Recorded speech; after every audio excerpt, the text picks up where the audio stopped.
నమస్తే డాక్టర్ గారు. నమస్తే మేడం. మోకాళ్ళ నొప్పులతో చాలా మంది ఇబ్బంది పడుతూ ఉంటారండి. ఏమైనా మంచి హోమ్ రెమెడీస్ చెప్పండి డాక్టర్ గారు. మోకాలు నొప్పుల కోసం మీకు హోమ్ రెమెడీస్ కూడా చెప్తాను. మళ్ళీ దాని తర్వాత 3 పూటలు ఆ హోమ్ రెమెడీస్ ఎట్లా మీరు వాడుకోవచ్చు అనేసి చెప్తాను. షూర్. ఇప్పుడు నేను చెప్పేటివి అన్నీ తినేటివి. ఓహ్! కానీ ఏందంటే ఇప్పుడు రెమెడీ అంటే అందరూ ఏమనుకుంటారు, అరే ఒక గ్లాస్‌లో ఇది బాయిల్ చేసి తాగండి. అట్లా కాదు. మనం 3 చూసుకోవాలి ఇక్కడ. మన టార్గెట్లు 3 ఉన్నాయి. ఏంది? ఇప్పుడు మోకాలు నొప్పులు ఎక్కువ ఆస్టియోఆర్థరైటిస్ వల్ల వస్తాయి. లేకపోతే ఏమైనా ఇంజ్యూరీ వల్ల వస్తాయి.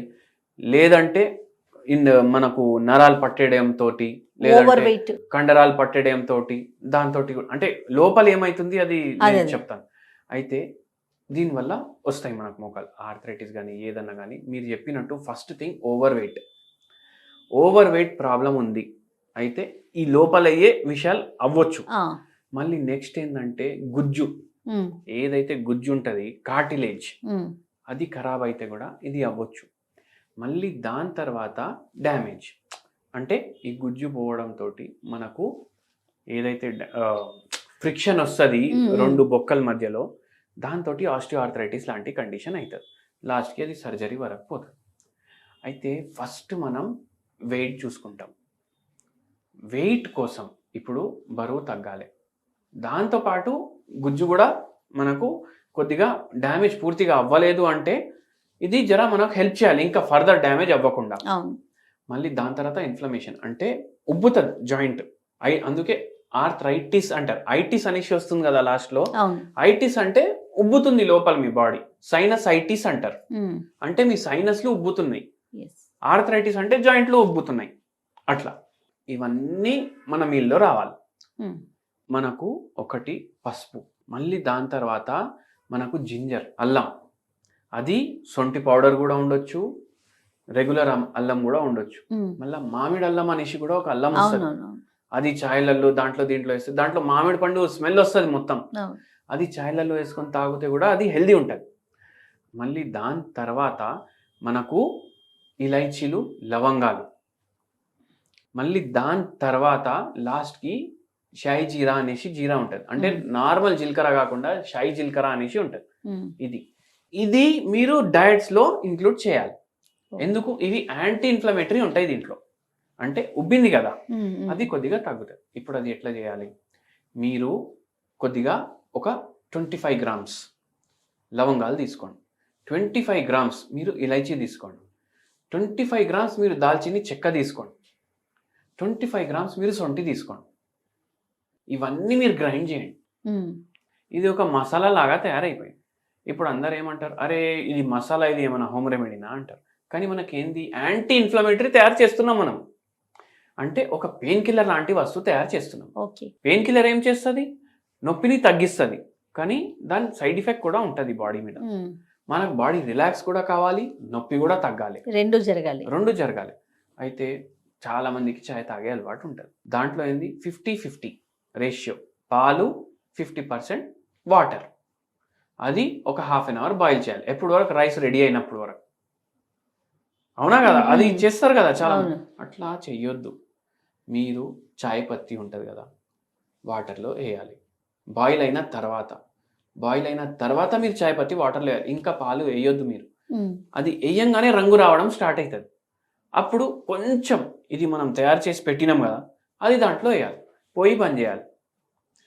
పొయ్యి పని చేసిన తర్వాత 3/4 దాంట్లో అదే ఉండాలి డికాక్షన్. ఇప్పుడు ఇది తయారు చేసుకున్నాం కదా మనం, డికాక్షన్ ప్లస్ మనం ఒక హోమ్ రెమెడీ తయారు చేసినాం, యాంటీ ఇన్ఫ్లమేటరీ హోమ్ రెమెడీ. దాంట్లో మీరు 1/4 పాలేయాలి. అంటే 3 భాగాలు డికాక్షనే ఉంటుంది. మనం తయారు చేసిన డికాక్షన్ విత్ అల్లంతోటి, లవంగాలతోటి, ఇలాచీతోటి, దాల్చిని చెక్కతోటి, సొంటితోటి. అది కూడా దాంట్లో వేసి ఓన్లీ 1/4 ఒక్క భాగం పాలు వేయాలి దాంట్లో.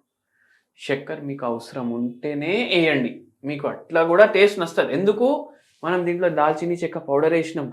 దాంతో మనకు ఒక స్వీట్నెస్ కూడా వస్తుంది, మంచి స్మెల్ వస్తుంది, స్వీట్ కూడా ఉంటుంది. మీకు చక్కెర అవసరమే ఉండదు. చక్కెర పోకపోతే ఇన్ఫ్లమేషన్ తగ్గుతుంది. ఇవన్నిట్లో కూడా యాంటీ ఇన్ఫ్లమేటరీ ప్రాపర్టీస్ ఉన్నాయి. ఇది మీరు 3 పూటలు చాయ్ తాగినా ఇట్లనే వేసుకొని తాగండి. దీంతో ఇన్ఫ్లమేషన్ తగ్గుతుంది. ఇన్ఫ్లమేషన్తో పాటు ఇప్పుడు ఇన్ఫ్లమేషన్ బై ఛాన్స్ తగ్గింది అనుకోండి, మీకు నొప్పి ఆటోమేటిక్ మీకు రిలీఫ్ ఉంటుంది. అది మీరు చేయండి. ఇది వచ్చేసింది చాయ్ పాట అయిపోయింది. ఉమ్, ఇప్పుడు గుజ్జు, కందిపప్పు ఒక భాగం. డైలీ ఏం చేస్తాం, పప్పు ముద్దపప్పు చేసుకున్నామంటే ఓన్లీ కందిపప్పు దాంట్లో వేస్తాం, కుక్కర్ బంద్ చేస్తాం, 2 టమాటాలు సగమే కట్ చేసి వేస్తాం, 4 విజిల్లు వస్తాయి, బంద్ చేస్తాం, మొత్తం గుత్తితోటి ఇట్లా చేస్తే పప్పు రెడీ అయిపోతుంది మనం. అవునా కదా? అవునండి. ఓన్లీ కందిపప్పు ఒకటి సరిపోదు మన బాడీకి. ఉమ్, ఓన్లీ కందిపప్పు ఒకటి సరిపోదు. మనం ఏం చేయాలంటే ఇప్పుడు అన్నీ మనం స్టోర్ చేసి పెడతాం కదా, మీరు ఒక భాగం, అది 1 kg ఉండొచ్చు, 10 grams ఉండొచ్చు, 10 కిలోలు ఉండొచ్చు, మీ ప్రకారం ఒక భాగం కందిపప్పు తీసుకోండి, ఒక భాగం ఎర్ర కందిపప్పు తీసుకోండి, ఉమ్, ఒక భాగం మీరు పెసరపప్పు తీసుకోండి. కందిపప్పు, ఎర్ర కందిపప్పు, కందిపప్పు, పెసరపప్పు. పెసరపప్పు.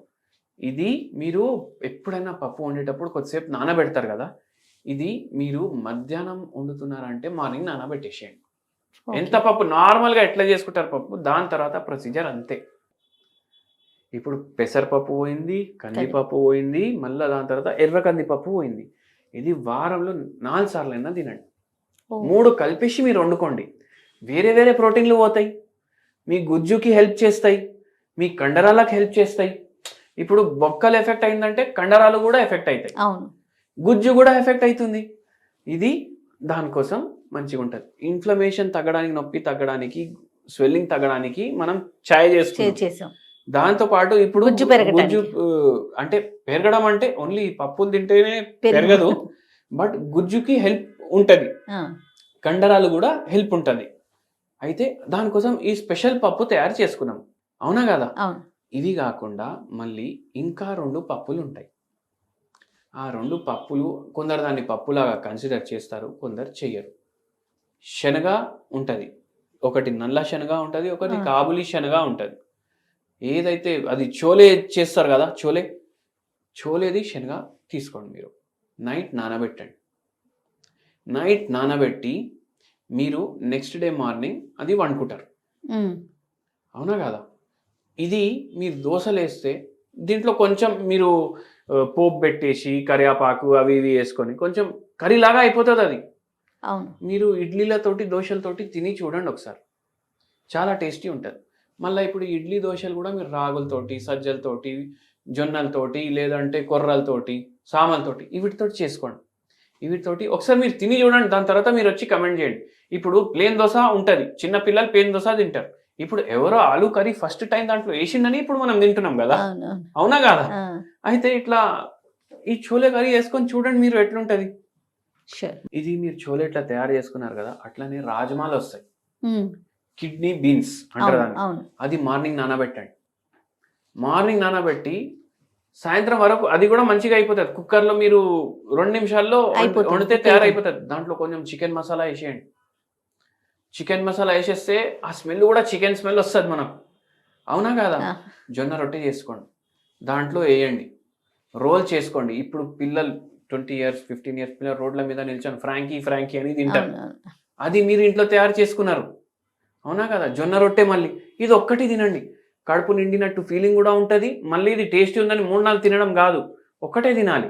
ఓకే. మనకు వెయిట్ లాస్ కూడా అవ్వాలి, మోకాలు నొప్పులకు కూడా హెల్ప్ చేయాలి. సో ఇట్లా ఇవి 2-3 సార్లు ఇంక్లూడ్ చేయండి. ఇవి అన్నీ మీ డయట్స్లో, మీకు మంచి డిఫరెన్స్ వస్తుంది మీ మోకాలు నొప్పుల్లో. అండ్ బై ఛాన్స్ గుజ్జు పోయింది, మొత్తం ఆస్టియోఆర్థరైటిస్ ఉంది, మీకు సర్జరీ చేయించుకోవాలి అనేసి చెప్తున్నారంటే మీరు ఏం చేయకండి, మీరు హోమియోపతి మందులు వాడండి. Thank you so much doctor గారు. నమస్తే. నమస్తే మేడం.